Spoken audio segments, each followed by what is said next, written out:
नमस्कार दोस्तों आज के वीडियो में हम बात करेंगे किन किन विटामिन की कमी से त्वचा काली पड़ती है।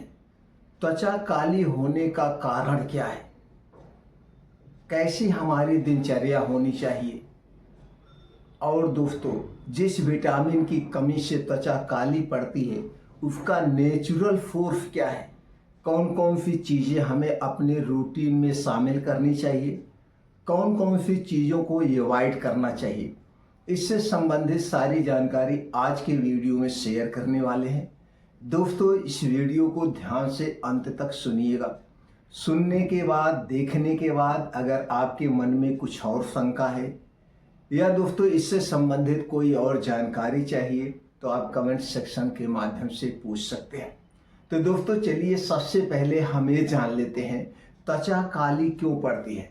दोस्तों एक तो खान पान होता है, एक होता है जैसे हमारा चेहरा जन्म के समय था वो चेहरा उसी तरह से रहता है, उसमें कोई बदलाव नहीं किया जा सकता है क्योंकि वो नेचर प्रकृति की देन है, वो जन्मजात होता है।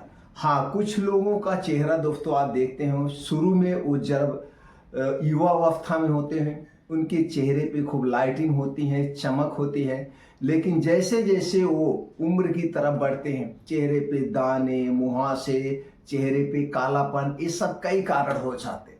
तो इसके पीछे है गलत लाइफ स्टाइल, कुछ गलत चीज़ों का सेवन।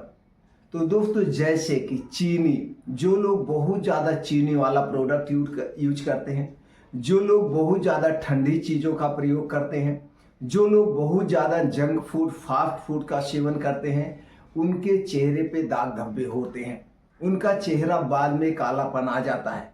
क्योंकि दोस्तों ये सारी चीज़ें हमारे शरीर के वात, पित्त, कफ तीनों को डिस्टर्ब करती है, हमारे डाइजेशन को डिस्टर्ब करती है, हमारे आंतों को डिस्टर्ब करती है, जिससे गैस, कब्ज, एसिडिटी होती है। तो ये तो सबसे बड़ा कारण है।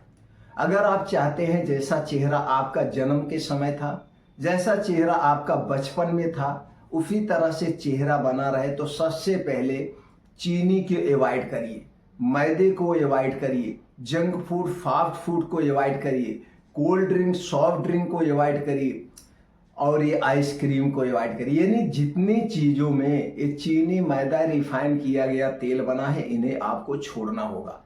ये हमारे गट हेल्थ के लिए, हमारे लीवर के लिए सबसे ज़्यादा नुकसानदेह है। तो जिनको कब्ज की शिकायत रहती है, जिनका डाइजेशन सही से नहीं रहता, तो सबसे पहले उनको ये समस्याएं होती है, तो इसको आपको ध्यान देना होगा। दूसरी तरफ दोस्तों खाने पे विशेष ध्यान देना होगा। आज के समय में हमारा रात का खाना 9 बजे से 1 बजे रात के बीच में होता है। अब इस समय हमारा पाचन तंत्र स्लो हो जाता है, शरीर के सारे अंग रिफ्ट मोड पे चले जाते हैं। अगर हम इस समय खाना खाएंगे वो सही तरीके से डाइजेस्ट नहीं होता है, पचता नहीं है, फिर गैस, कब्ज, एसिडिटी होती, ये भी एक बड़ा कारण है। तो ये इस टाइम को आपको चेंज करना पड़ेगा। इस टाइम को चेंज करके आपको सूर्य डूबने के 1 घंटे पहले खाना खाने की आदत डालिए। जिस दिन से आप सूर्य डूबने के पहले खाने की आदत डालेंगे उसी दिन से आपका पूरा शरीर स्वस्थ होना शुरू हो जाएगा, किसी दवा की जरूरत नहीं पड़ेगी। तो इसके लिए क्या करना है, सूर्य डूबने के बाद खाने के नाम पे कुछ मत खाइए, सिर्फ सादा पानी पी सकते हैं। सूर्य डूबने के बाद दूध भी नहीं लेना है क्योंकि सूर्य डूबने के बाद हमारा पाचन तंत्र स्लो हो जाता है। ये हो गया। अब इसके बाद दोस्तों हमारे खाने में सबसे ज़्यादा हरी साग सब्जियाँ, ताजे मौसमी फल होने चाहिए, ड्राई फ्रूट्स होने चाहिए, बीन्स होने चाहिए। इनमें सभी प्रकार के वो सारे पोषक तत्व पाए जाते हैं जो हमारे शरीर के लिए फायदेमंद है। ये चीज़ें हमारे डेली रूटीन में होनी चाहिए। अब किस विटामिन की कमी से जो है चेहरा जो है दोस्तों कालापन आता है उसके बारे में जानते हैं। उनमें से पहले विटामिन है विटामिन डी।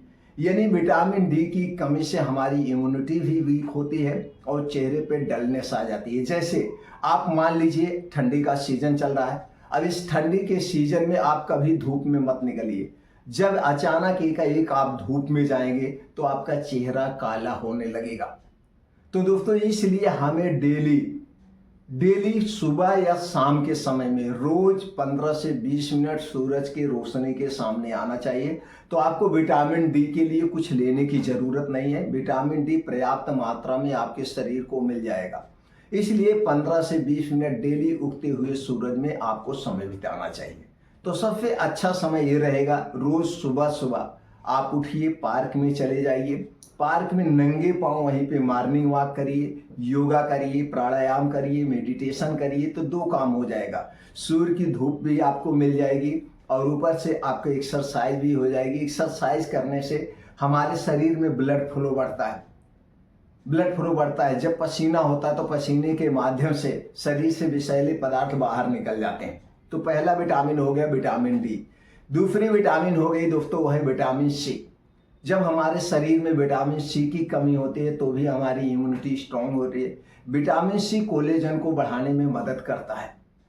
विटामिन सी हमारे लिए बहुत जरूरी है। तो विटामिन सी के सोर्स की बात करें तो दोस्तों बहुत सारी चीजें, अगर हम इस समय की बात करें तो आंवला है, संतरा है, अनार लीजिए, यानी जितने भी मौसमी फल होते हैं उनमें पाया जाता है। और खास करके जो खट्टे फल होते हैं, हर खट्टे फल में विटामिन सी भरपूर मात्रा में पाया जाता है। तो आप अपने डेली रूटीन में विटामिन सी से भरपूर मतलब सब्जियां और फलों का सेवन जरूर करिए। तीसरी विटामिन है विटामिन ई। विटामिन ई की कमी से भी चेहरे पे डलनेस आती है, चेहरे काले पड़ने लगते। तो विटामिन ए से भरपूर चीजों का सेवन करिए, जैसे आपका बादाम हो गया, बादाम में भरपूर मात्रा में विटामिन ई पाया जाता है। इसके अलावा बीन्स को अंकुरित करके खाइए। जब आप बीन्स को अंकुरित करके खाते हैं तो उसमें विटामिन ई की मात्रा बढ़ जाती है। अगर बहुत ज़्यादा कमी है तो आप विटामिन ई का कैप्सूल भी ले सकते हैं, कई कंपनियां बनाती हैं। लेकिन विटामिन ई का कैप्सूल अपनी इच्छा अनुसार नहीं लेना चाहिए, हमेशा डॉक्टर की निगरानी में लेना चाहिए। तो सबसे पहले हमें प्रयास करना चाहिए नेचुरल चीज़ों का। तो अपने खाने पीने में बादाम शामिल करिए। इसके अलावा बीन्स को अंकुरित करके खाइए। हरी साग सब्जियों में सभी प्रकार के प्रोटीन से विटामिन पाए जाते हैं। तो 3 विटामिन हैं जो कि सबसे ज़्यादा जिम्मेदार हैं। तीन विटामिनों से भरपूर चीज़ों का अपने डेली रूटीन में शामिल करिए। विटामिन ए भी है, विटामिन ए की कमी से भी दोस्तों हमारे चेहरे के ग्लो चले जाते हैं। तो विटामिन ए के लिए बहुत सारे नेचुरल सोर्स है, उन्हें आप अपने डेली रूटीन में शामिल करिए। और खास करके आपको अपने पाचन तंत्र पे विशेष ध्यान देना होगा। जिसको गैस, कब्ज, एसिडिटी की शिकायत होती है उन्हें अक्सर दोस्तों चेहरे पे कालापन आ जाता है। हाँ, चेहरे पे कालापन दोस्तों आना ये बात की बात हो गई। आप देखते हैं हमारे आपके बीच में बहुत सारे लोग ऐसे हैं जो अपने स्वास्थ्य पे विशेष ध्यान देते हैं। उनका चेहरा जैसे बचपन में था वैसे दोस्तों 60 साल की उम्र में भी रहता है। लेकिन जब आप उनके हिस्ट्री जानेंगे, उनकी डाइट के बारे में जानेंगे, तब आपको पता चलेगा कि खाने पीने में बहुत विशेष स्टिक रहते हैं, खाने पीने पे विशेष ध्यान देते हैं, मीठा कम खाते हैं, चीनी नहीं लेते हैं, कोल्ड ड्रिंक्स नहीं लेते हैं, ठंडा पानी नहीं लेते हैं। उनका पाचन तंत्र स्ट्रांग होता है। वो ज़्यादा से ज़्यादा खट्टी चीज़ों का सेवन करते हैं, ज़्यादा से ज़्यादा सब्जियों का सेवन करते हैं, फलों का सेवन करते हैं। तो दोस्तों इस तरह से आप अपने आप को सेफ रख सकते हैं। तो दोस्तों इसके अलावा भरपूर मात्रा में आपको पानी पीना होगा, कम से कम 2 से 2.5 लीटर हमेशा आपको पीना होगा। ये देखना होगा कि आप कैसे काम कर रहे हैं, इसके पे डिपेंड करता है। कभी कभी 2 से 2.5 से 3 लीटर हो सकता है, 3.5 लीटर हो सकता है। गर्मी में जब शरीर से बहुत ज़्यादा पसीना निकलता है, बहुत ज़्यादा आप मेहनत करते हैं, तो जितने आप मेहनत करेंगे उतने पसीना निकलेगा। तो उस समय कोई लिमिट नहीं होती, जितना आपका शरीर पानी मांगे उतना पानी पीना चाहिए। लेकिन ठंडी के दिनों में लोग 1-2 गिलास में ही काम चला देते हैं। लेकिन ठंडी के दिनों में भी हमें 6 से 7 गिलास पानी कम से कम पीना ही चाहिए। आप इसे किसी तरह से मैनेज करके आप पी सकते हैं। तो इस तरह से अगर आप अपनी दिनचर्या रखते हैं, खाने पीने पे विशेष ध्यान देते हैं और समय से सोते हैं, समय से जागते हैं, तो आपके चेहरे पे दोस्तों जैसे चेहरा बचपन में था उसी तरह से बना रहेगा।